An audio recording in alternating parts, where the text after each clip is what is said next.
Episode 1 के starting में हमें एक लड़के को दिखाया जाता है जो कि कुछ मॉन्स्टर को मार रहा होता है। इसके बाद एक मॉन्स्टर को मारने के वजह से उस मॉन्स्टर का लिक्विड उस लड़के के शरीर पर जाकर लगता है, जिसकी वजह से वो लड़का बोलता है इसमें से तो बहुत ही ज्यादा बदबू आ रहा है। इसके बाद वो वाटर में चेक करके पता लगाता है कि आसपास में नदी कहाँ पर है। देन अगले सीन में वो नदी के किनारे चला जाता है और अपने कपड़े को धो देता है और वहाँ से कुछ मछलियाँ पकड़कर उसको भी पकाने लगता है। तभी उसको झाड़ियों से कुछ आवाज आने लगता है और उसे लगता है कि मॉन्स्टर है, जिसकी वजह से वो तलवार को हाथ में ले लेता है। लेकिन वो जब अच्छी तरीके से देखता है तो उसे पता चलता है वहाँ पर तो एक बच्ची है और ये बच्ची डेमन ट्राइब से है। और उस बच्ची को रात में अकेले इस जंगल में देखकर वो काफी ज्यादा शॉक्ड हो जाता है। फिर वो बच्ची मछलियों की तरफ देखने लगती है, जो देखकर वो लड़का बोलता है कि क्या तुम इसको खाना चाहते हो। जो सुनकर वो बच्ची बोलती है कि तुम क्या बोल रहे हो, मुझे कुछ समझ में नहीं आ रहा। असल में ये बच्ची डेमन लैंग्वेज बोलती है और इसको इंसान की लैंग्वेज समझ में नहीं आती। फिर वो लड़का डेमन लैंग्वेज में बात करके उस लड़की को उस मछली को खाने के लिए बोलता है और वो तभी नोटिस करता है कि उस बच्ची के सर पर तो सिर्फ एक ही सींग है और दूसरा जो सींग है वो तो टूटा हुआ है। ये देखकर वो अपने मन में बोलता है मैंने सुना था कि डीमन ट्राइब के कुछ क्रिमिनल्स कुछ डीमंस के सींग तोड़कर भाग गए। और वो अपने मन में ये भी सोचता है लगता है इस बच्ची के पेरेंट्स आसपास ही होंगे और ये बच्ची शायद उनसे बिछड़ गई होगी। फिर वो उस बच्ची से पूछता है कि तुम्हारा पेरेंट्स कहाँ पर है। जवाब में वो बच्ची कुछ भी समझ में नहीं पाती, लेकिन वो बोलती है कि रघु ने मुझे बोला कि मैं उसके पास ना जाऊँ, शायद रघु इस बच्ची का पिता का नाम है। ये सुनने के बाद आप लोगों की तरह उस लड़के को भी कुछ भी समझ में नहीं आता। तभी वो बच्ची उस लड़के को कहीं पर ले जाने लगती है। फिर वो बच्ची बोलती है कि रघु वहाँ पर है। ये सुनकर वो लड़का जब वहाँ पर जाकर देखता है तो वो देखता है कि वहाँ पर तो एक मेल डीमन जो कि मरा पड़ा हुआ है। और ये देखकर तो वो बहुत ज्यादा शॉक्ड हो जाता है और वो अपने मन में बोलता है शायद ये मेल डीमन उस बच्ची का फादर है। दिन वो लड़का बहुत ज्यादा कंफ्यूज होता है और बोलता है कि अब मैं क्या करूँ, और अपने मन में बोलता है मैं इस बच्ची को जंगल में अकेले तो नहीं छोड़ सकता। फिर वो लड़का अर्थ मैजिक करके वहाँ पर एक बड़ा सा गड्ढा क्रिएट कर देता है। जिसके बाद वो लड़का उस बच्ची से डेमन लैंग्वेज में बोलता है कि डेथ पर्सन को दफना देना चाहिए। ये सुनकर वो बच्ची हाँ बोल देती है, लेकिन वो समझ जाती है उसकी पिता और अब नहीं रहे, जिसकी वजह से वो दुखी भी हो जाती है। फिर ग्रेव बनने के बाद वो बच्ची उस लड़के को थैंक यू बोलती है। वो लड़का उस बच्ची से बोलता है कि मेरा नाम डेल है, जिसमें वो लड़की बोलती है कि मेरा नाम लाटीना है। फिर डेल लाटीना से डेमन लैंग्वेज में बोलता है कि क्या तुम मेरे साथ आना चाहोगे। जो सुनकर तो लाटीना बहुत ही ज्यादा खुश हो जाती है। इसके बाद डेल लाटीना को लेकर अपने शहर में जा रहा होता है। फिर वो गेट से अंदर जा ही रहा होता है कि तभी वहाँ का गार्ड डेल से उस लड़की के बारे में पूछता है। तो डेल उसको सब कुछ बता देता है कि ये लड़की डेमन ट्राइब से है और ये जंगल में खो गई थी। जो सुनकर वो गार्ड थोड़ा हिचकिचाता है। जवाब में डेल बोलता है कि अगर इस लड़की की वजह से कुछ भी हुआ तो पूरा जिम्मेदारी मैं उठाऊंगा। और फिर डेल घर पहुंच भी जाता है, लेकिन वो पीछे के गेट से जाता है। वही हम घर के अंदर देख पाते हैं कि वो तो पूरा रेस्टोरेंट है जहाँ पर लोग भरे पड़े हुए हैं और वहाँ पर एक लड़की काम भी कर रही होती है जिसका नाम होता है रीटा। वही दूसरी तरफ डेल पीछे के दरवाजे से आता है और वहाँ पर एक आदमी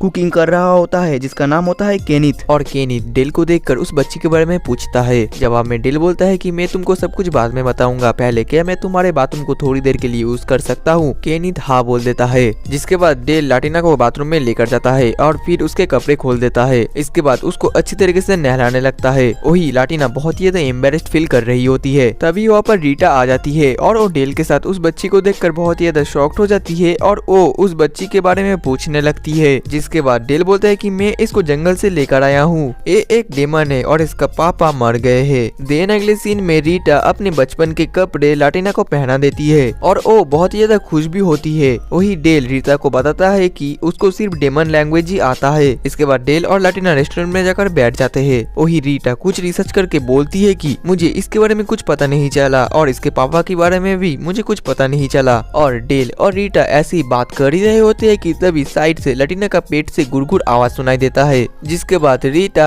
लाटीना और डेल को खाना सर्व करती है और लाटीना को वो खाना बहुत ही ज्यादा पसंद आता है। फिर रीटा बोलती है कि तुमने इस बच्ची के बारे में क्या सोचा। जवाब में डेल बोलता है कि मैंने अभी तक कुछ सोचा नहीं था, मैंने सोचा था कि पहले मैं इसको टाउन तो लेकर जाऊँ और वहाँ पर तो एक ना एक ऑर्फनेज तो होगा ही। जिसमें रीटा बोलती है कि ऐसा मत करना, क्योंकि पहले ही तो लाटीना को इंसानी लैंग्वेज समझ में नहीं आता और वही ऑर्फनेज में तो फंड्स की भी बहुत ही ज्यादा कमी है। मुझे ऐसा लगता है कि लाटीना को ऑर्फनेज में भेजना एक अच्छा आइडिया नहीं है। और फिर खाना खाने के बाद वो दोनों बेडरूम की तरफ जाने लगते हैं। फिर डेल लाटीना को सुला देता है और वो सोचता है कि अब मैं इस लड़की का क्या करूं। और ये सोचते सोचते डेल भी सो जाता है। कुछ देर बाद अचानक से लाटीना डेल को बुलाने लगती है। फिर वो डेमन लैंग्वेज में कुछ बोलने की ट्राई करती है जो पहले तो डेल समझ नहीं पाता। लेकिन बाद में वो समझ जाता है कि लाटिना को टॉयलेट लगी है और इसके बाद वो बोलता है कि मुझे पहले लाटिना को टॉयलेट शब्द सिखाना पड़ेगा। अब अगले दिन सुबह डेल सोकर उठता है और वो देखता है कि लाटिना तो अभी भी सोई हुई है, जो देखकर वो बोलता है कि मैं इसको और थोड़ी देर सोने देता हूँ। और ये बोलकर वो जाने वाला ही होता है कि तभी अचानक से लाटिना उठकर उसके हाथ को पकड़ लेती है, जिसमें डेल बोलता है कि तुम टेंशन मत करो, मैं तुम्हें छोड़कर कभी भी कहीं पर नहीं जाऊंगा। इसके बाद वो दोनों मुंह धोने चले जाते हैं और डेल लाटिना की मुंह धोने में भी हेल्प करता है। देन रीटा लाटिना को कुछ हेयर बैंड पहना देती है, जिसकी वजह से लाटिना बहुत ज्यादा खुश हो जाती है और उसके जो सिंग है वो भी दिखाई नहीं देता। तभी वहाँ पर केनिथ आ जाता है ब्रेकफास्ट लेकर और वो डेल और लाटिना को ब्रेकफास्ट सर्व भी कर देता है। और केनिथ को ब्रेकफास्ट लाते हुए देखकर लाटिना गुड मॉर्निंग बोलने की ट्राई करती है। ये सुनकर तो वो तीनों ही बहुत ही ज्यादा शॉक्ड हो जाते हैं। वही केनिथ बहुत ही ज्यादा खुश भी हो जाता है और वो बोलता है मैं पहला पर्सन हूँ जिसको उसने ग्रीट किया है। और ये सुनकर तो डेल थोड़ा जेलसी हो जाता है और वो बोलता है कि तुम ये सब क्या बोल रहे हो। इसके बाद केनिथ लाटिना के लिए एक स्वीट डिश भी लेकर आता है और लाटिना उस स्वीट डिश को बहुत ही ज्यादा एंजॉय भी करती है। देन अगले सीन में लाटिना और डेल मार्केट में आए होते हैं और फिर डेल लाटिना के लिए नए जूते खरीदता है और उसको नए कपड़े भी खरीद कर देता है और फिर उसको अच्छे अच्छे फ्रूट्स भी खरीद कर देता है। और फिर उन लोगों का शॉपिंग खत्म हो जाता है और वो लोग एक जगह जाकर बैठ जाते हैं। वहीं पर डेल सोच रहा होता है कि उसको रीटा ने बोला था कि लाटिना को ऑर्फनेज में छोड़ना एक अच्छा आइडिया नहीं है। और ये सोचते हुए वो लाटिना की तरफ ही देखे जा रहा होता है, जिसके वजह से लाटिना उसे पूछती है डेल क्या तुम ठीक हो। और फिर वो अचानक से लाटिना को गोद में ले लेता है और वो फिर उसी की तरफ ही देखे जा रहा होता है। अब अगले सीन में वो दोनों घर पर आ जाते हैं। वही घर के अंदर रीटा उससे बोलती है तुमने तो बहुत कुछ खरीद लिया। जवाब में डेल बोलता है कि मुझे पता नहीं है मैंने क्या क्या खरीद लिया, शॉपकीपर ने जो बोला मैंने वही खरीद लिया। वही पर घर के अंदर आकर तो लाटिना सो जाती है। वही रीटा डेल से पूछती है कि तो तुमने लाटिना के बारे में क्या सोचा है, जिसमें डेल बोलता है कि मेरे पास ज्यादा तो ऑप्शन नहीं है और मैं एक एडवेंचरर हूँ और उसके साथ एक बैचलर भी हूँ। मुझे तो सिर्फ फाइट करना ही आता है, बच्चों को बड़ा कैसे करते हैं ये तो मुझे पता ही नहीं है। क्या मैं लाटिना को खुश भी रख पाऊंगा। और तभी साइड से लाटिना जाग जाती है और वो पहले तो आसपास में डेल को नहीं देख पाती, जिसकी वजह से वो बहुत ही ज्यादा टेंशन में आ जाती है। तभी अचानक से वो डेल को नोटिस कर पाती है और वो खुश होकर उसके पास दौड़े चली आती है और डेल भी ये देखकर उसके पास दौड़ कर चला जाता है और फिर उसको हक कर लेता है और उसके आंखों से तो आंसू निकलना भी शुरू हो जाता है। वही दूसरी तरफ वहाँ पर केनिथ भी आ जाता है और वो बोलता है क्या हुआ है यहाँ पर। तभी डेल बोलता है मैंने डिसाइड कर लिया, मैं लाटिना का पूरा देखभाल करूंगा और मैं ही उसको पालूंगा और अब से मैं ही लाटिना का गार्जियन बनूंगा। वहीं पर लाटिना तो ये सुनकर शॉक्ड हो जाती है, पता नहीं है उसको समझ भी आया है या नहीं। और इसी के साथ ही हमारा एपिसोड 1 भी खत्म हो जाता है।